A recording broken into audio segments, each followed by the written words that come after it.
Hello public, आज आम बनवा घरे मसाला पास्ता। तो मसाला पास्ता बनवाई आपको प्रथम पिज नवा पड़ो, टमाटो काटा पड़ो, अदा रसुण एगुड़ा काटा पड़ो।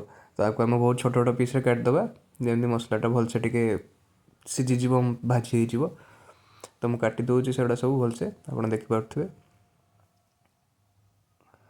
पास्ता बहुत भल लगे, बहुत प्रकार हो पार कि मुझे घरे या जेहेतु मत जमी भल लगे मसाला पास्ता मुझे भाया करुँची।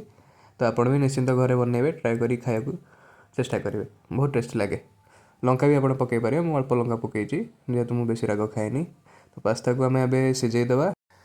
तो मुझे पास्ता को चुली में बसईदेवी सीझापी, जेहेतु मुझे घरे कर तो मुझे चुली कर।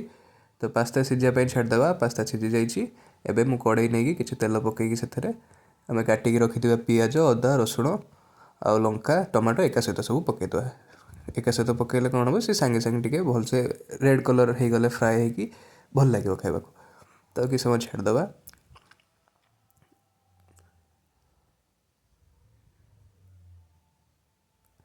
तो ये देखो टे रेड हो आसला, भाजी हो आसला। तो ये आम सब मसाला ऐड करवा, कौन कौन सब मसाला पड़ो आपण मानक देखा। तो मुझे टमाटो सॉस पकईली, चिली सॉस, सोया सॉस आउ कौन रहा चाउमिन मसला मुझे पकई, कारण चाउमिन मसला पकड़े टे टेस्ट भल आसे। आमर मैजिक मसला मैगी तापर पानी देदेवा कि समय सी टे मसलाटा भलसे सीझी जावाई। तो मसला सीझीज, मसला सीझला आम पास्ताटा को पकईदेवा। हाँ, आप चाहिए हलदी भी ऐड करेंगे, लंका गुंड भी ऐड करेंगे। जेहेतु बेसी मुझे कंचा लंका पकई से लंका गुंड ऐड करनी, खाली कश्मीरी चिल्ली टी लास्ट को पकेबी कलर पाई। बहुत ही सिंपल, आप आराम से घरे कर खाईपर, बहुत टेस्टी भी लगे। चाउमिन मसला पकड़े बेसी टेस्टी लगे, कारण चाउमिन फ्लेवरटा टी आसे।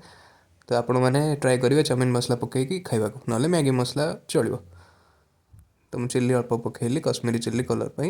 एबे मोर होगला कि समय पर देखिपे आपण मैंने केते टेस्टी देखा जाउची। तो ये देखो प्लेट काढ़ी काढ़ीदेला धुआं भी बाहर पूरा गरम गरम अच्छी। देखिपे मसाला पूरा मिक्स हो पास्ता सहित मस्त देखा जाउची। आपण मैंने घरे ट्राए करी खाई पारिबे, बहुत टेस्टी। स्टूडेंट मानक तो बहुत बढ़िया। हाँ, तो घरे बनैकी पेटे खातु आ भल लगे मत सब्सक्राइब करूँ।